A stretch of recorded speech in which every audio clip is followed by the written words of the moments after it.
Well, hello, everybody, and welcome back to Edusations. It is absolutely great to have you here. My name is Phil Strunk. I'm the host of the show, and I have a very cool guest today, and just kind of shows you the power of Twitter and being able to connect people. Jon, you want to go ahead and introduce yourself? Yeah, my name's Jon Craig. I teach and work in Truman High School in Bucks County, Pennsylvania. We're a suburb right outside of Philadelphia. I'm in my 14th year in education. I did 13 years in a social studies classroom, and I'm just about to wrap up on Friday my first year as an instructional coach. So one of the reasons, just so the viewers know why I said it was so cool about the power of Twitter, is that I'm from Bucks County before I moved to Virginia, and so our paths never would have crossed were it not for this social media platform. And then you say you teach at Truman. My senior year, I went to Tennent, right. And our football program was not super great while I was there. And senior year homecoming, we were playing Truman, and we went into overtime. And whenever we went into overtime, we failed to score. Yeah. And so Truman gets the ball and is driving down the field, and all they need to do is kick a field goal, and they win the game. Problem was their kicker got injured in the third quarter. So fourth and goal at like the 2-yard line. Your quarterback takes snap, drops back, rolls out, and gets sacked. And it's like the first game we had won in I think like 2 years. Is it at Tennent or is it at Truman? I think it was at Tennent. Yeah, it was at Tennent. I was in the marching band, so I was always at all the games. Yeah. So I mean I like Truman a lot too. They were always dominant in debate. We kind of talked about that in the emails too. Yeah, always Carl Greco.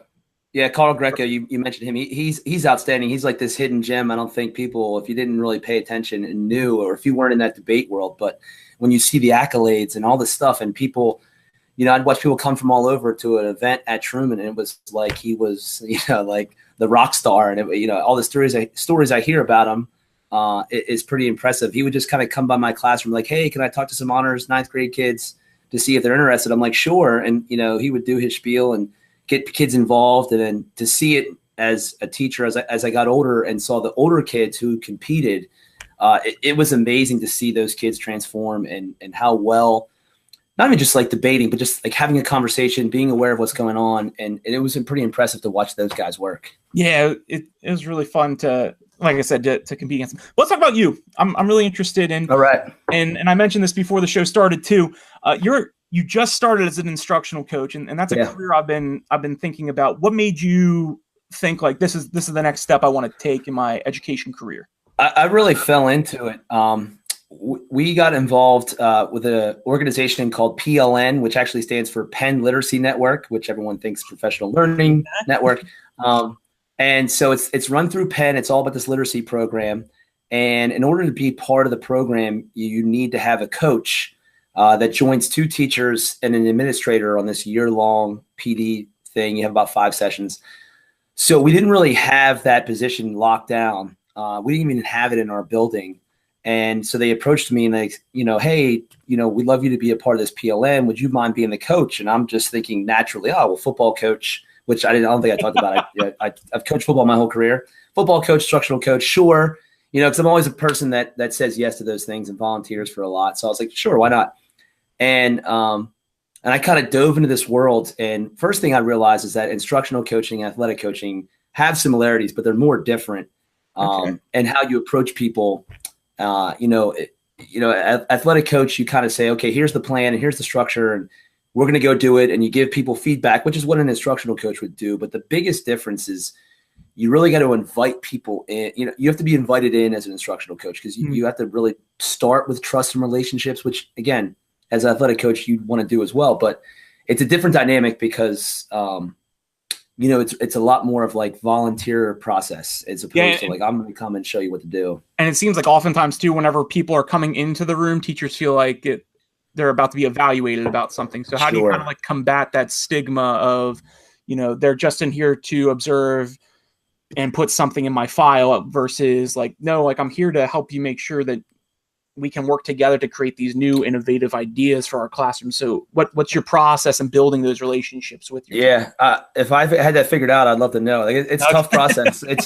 It's when we introduced the position as a full-time position in our building, and I was going to fill that position, it was like beginning of the year, opening day PD type stuff. And I wanted to make sure like I'm not an administrator. I'm still in the teachers union. I'm just basically a teacher that has an assignment that's not in the classroom, I'm doing this. And so it's still a constant conversation, because I do have to kind of have a foot in both worlds, because I do meet with our administrator. We do talk about professional development. We do talk about, I look at it as I'm a voice for a lot of teachers, and just kind of say, here's what's going on. This is something we should address. Or a lot of people have said this to me. What do you think? But I make sure to never talk specifics. I never talk about what I see in an individual classroom, unless I see something great and I say to the teacher, hey, can I share this with other people? So I think my relationship building with people, the first off is being 13 years in the building has helped me a lot, because people know where I'm coming from. I think they trust me and some of my experiences and things that I hopefully have done well in the classroom. But then it's really like, kind of, what do you want to do? So with some people, I am a one-on-one person, and we'll look at like an ed tech tool especially, or we'll dive into something there. Some people will look at me as like a co-planner. Okay, I want to make this project, but I'm not sure how to finish these parts. Like, what do you think, Jon? And we'll kind of work on a plan together.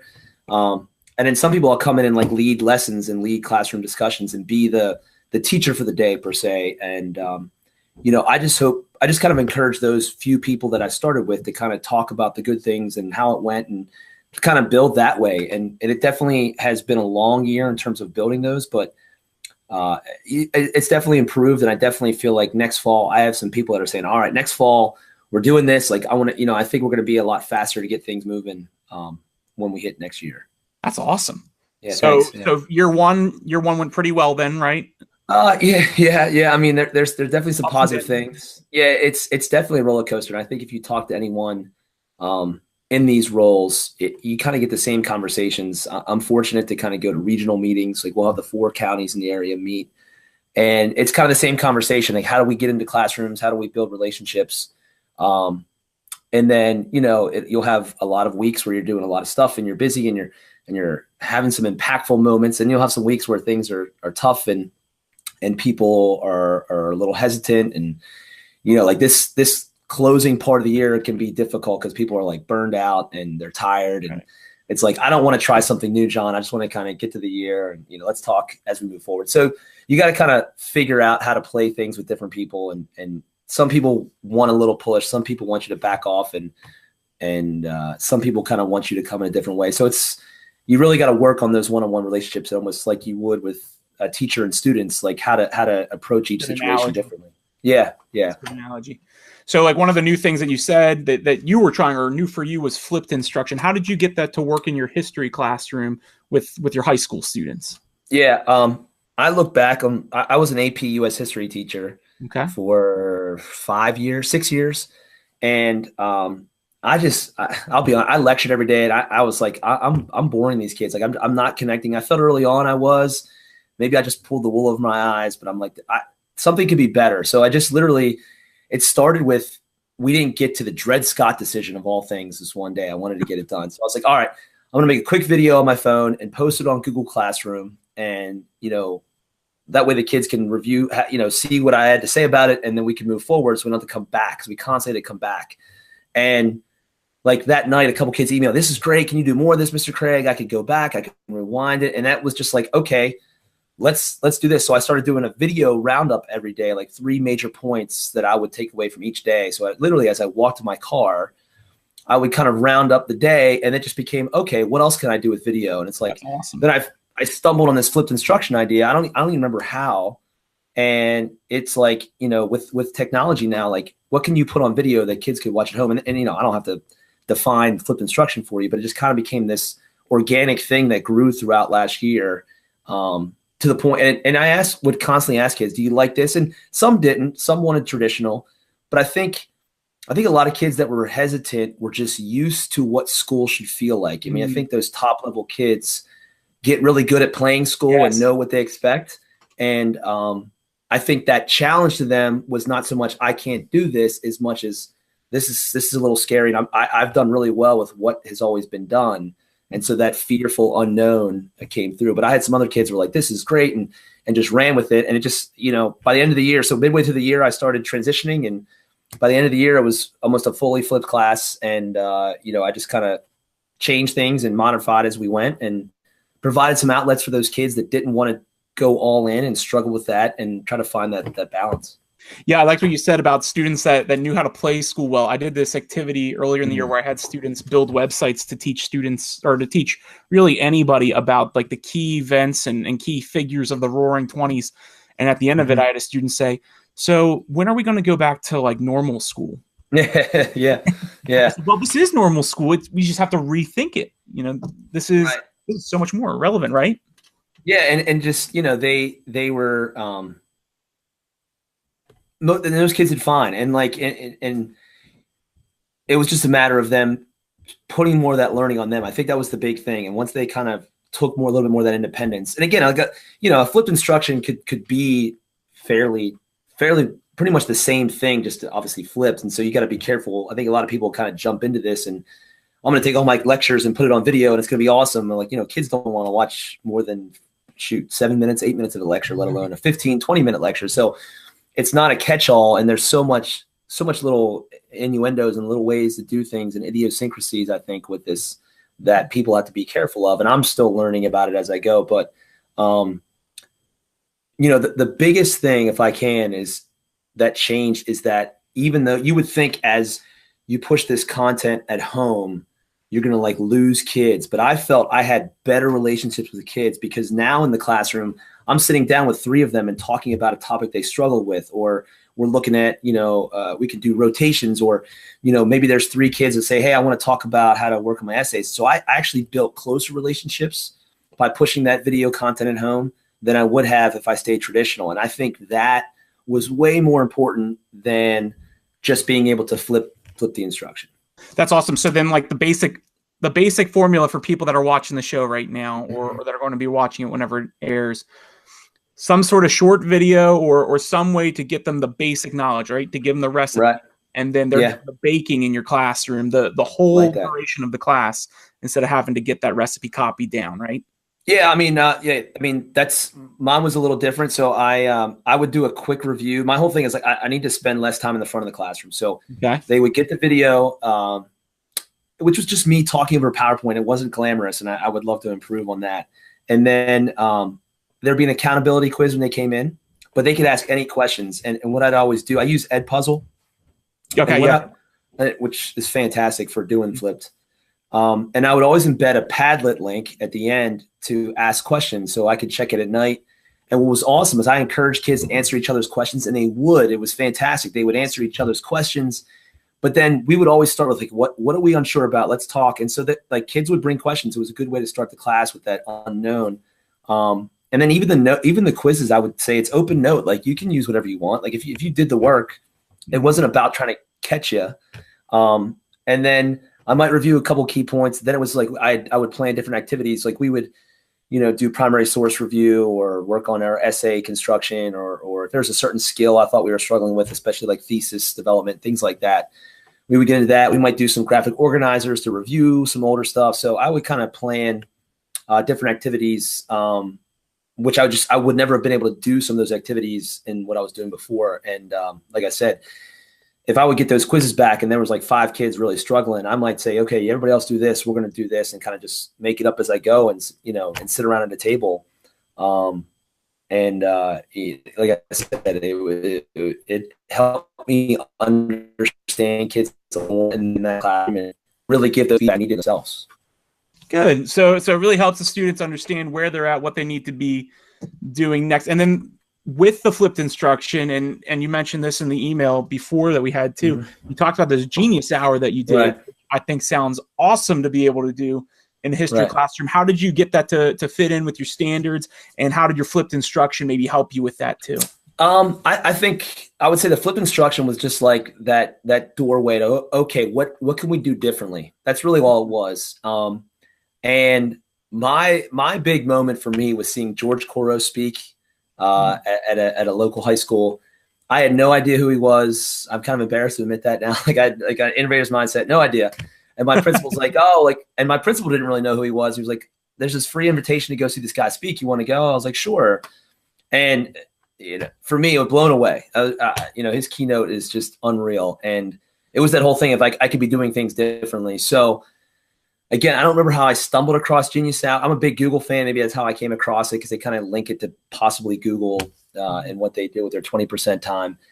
And I didn't worry about standards. I just kind of said, after the AP exam, which is like early May, and for us in PA, we usually go to school into June. We're going to do that last month, and I'm going to kind of design it. And I kind of let the kids pick a topic of whatever they wanted.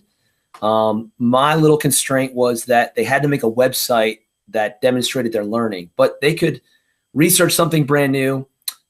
They could like demonstrate their expertise. Like I had one kid that really was into like fish aquariums and how to breed fish. So he kind of made a how-to website.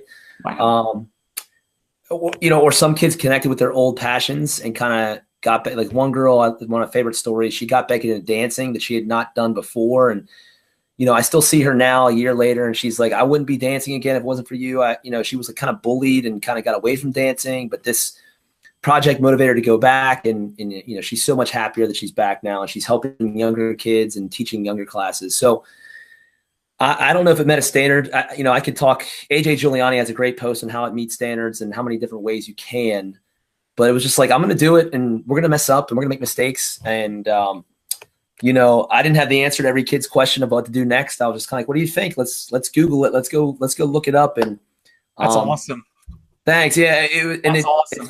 It sounds great now. Like when I was in the moment, I'm like sweating. I'm like, oh my gosh, like what, what are we going to do? And, and I always tell people when I talk about it, I had kids that did great stuff. I had some kids that did next to nothing. And there's definitely a learning process there, because I had some seniors that were like, I'm done. Like, they kind of mailed it in, and because I didn't make a due date, and I didn't grade the project either, which was a big let go for me. And you mean to tell me that you didn't grade every single thing your students gave? No, because we, heaven forbid, right? So we go back to that. We go back to that conversation of those kids that play school well, and it's like, well, I'm not getting a grade for this. Again, some of those kids took it, ran with it, loved every minute of it, and some kids like, well, I'm not getting a grade, So, when I talk to people about it, I've looked up other resources. Okay, here's what you do when the kid gets stuck. Here's what you do when a kid is not giving you anything. And to me, it's more of that culture thing. Like, I think you kind of build up the Genius Hour a little bit. And you got to spend a lot of time on the motivating part and finding that good question. But, my favorite, just literally 2-3 weeks ago, I had a girl that wanted to build a beehive. She was into like honeybees. And so the best part is her dad would come home with scraps from his construction site, and that was like their bonding time. They built a beehive together. I don't think they ever put it into use, but she made this beautiful website. She actually had photos that she took of bees. It was a gorgeous website. And, so it's a great story to tell. Well, literally like a couple weeks ago, she emails me, Mr. Craig, can you unlock my Google site? So I have to talk to my IT admin to make it to be published outside of our domain. Okay. And she's like, I want to pursue this as a career. She's only going to be a senior. Wow. She's like, I want to go to Del Valle University. I want to save awesome. like save honeybees. Like, I know it sounds corny, and it's like, what, this is not scripted. It was just unbelievable. Awesome. And I saw her in the hallway. The history classrooms that we grew up in. That's right. Awesome. It was. So I had no, to be honest, and I was okay with that. Like, I had kids learn Arabic, sign language. One kid did brain studies. 2 kids learned how to play the keyboard, like the electric piano. Yeah. So I had a girl do makeup tutorials, but it was just like, I want you to learn what you want to learn. And I had kids that said, Mr. Craig, can you just pick the topic for me? I'm like, what do you mean pick the topic? But that's that play school well again, right? And exactly. They're so distracted. And this girl's a bright girl, and she's going to do great things, but she struggled tremendously because she just had never really thought for herself, I think. But the kids that did were like so happy to do something different. It's like, I can indulge my passion, even if it's not a true academic thing. But you know how it is. Like that could be their job, and no matter what the field might be. Exactly. So we talked instructional coaching, we talked flipped instruction, and we talked Genius Hour. 3 things that are absolutely awesome and are becoming big buzzwords in education. We are starting to reach that magical moment where we're getting to the end of the show. So I want to do a little fast 5 questions for you, totally unrelated to education. You ready for them? Yeah. Sorry, I went on. I get a little passionate. No, so far that's if I went too long, man. I love it. Awesome. First question. All right. Coach, college or professional football? NFL, believe it or not. Most high school coaches disagree, but I'm a Steelers fan. I'm from Pittsburgh originally, so I had to say NFL. Okay. Even though I'm from Bucks County, I'm a diehard Steelers fan. Yeah. But I actually prefer college football. I'm a huge Penn State fan. Okay. Went to a couple games. It's an amazing product. I mean, like, you can't miss, right? Those weekends in the fall are the best if you like football. Yeah. Exactly. Orange juice or apple juice? Oh, orange juice. Yeah, I don't have a preference. I don't know why. Just orange juice. Hey, I respect it. I'm apple juice. Winter or summer? Winter. I hate the sweat, man. Yeah. So I'd rather be in the cold weather. We're going to Disney in a couple weeks, and I'm really excited to go, but I'm really dreading the sweat that's going to come. That's going to be bad. Yeah. Least favorite vegetable? I think Brussels sprouts, because my dad was like the clean plate club guy, so I had to finish it, and like I would have to stomach through those Brussels sprouts. Painful, right? And then last but not least, books or movies? Oh. So we're talking like Harry Potter books, Harry Potter movies. Oh, okay. I've really gotten into books lately because I've really kind of found myself with this educational world, but it's probably still movies. Like I've never been a big fictional book reader. It's just I'd like to try to get in that stuff, but movies are so amazing. These superhero movies are like just incredible, and it's a great bonding thing with my son. So I would say movies right now. That's awesome. Well, hey, Jon, thank you so much for being on the show. To all of our viewers, please make sure that if you are interested in being a part of Edusations, you can go to philstrunk.com/contact. Jon, any last words? No, I appreciate you having me on. I'm excited to be in this world. Like, again, if you've never done Twitter, if this is your first try with social media, like Phil and I just met through Twitter in a Twitter chat, I think one night, and I check out his chats every week, the WAL chats, and it's just a cool world that's out there, and you can really find your people. You can really find people that are doing something exactly like you. They're out there somewhere. So keep looking and keep checking those hashtags and all that stuff. Twitter is outstanding. Absolutely. And you can find Jon's tag below in the video description. Thank you all again so much for checking out Edusations. Talk to you soon.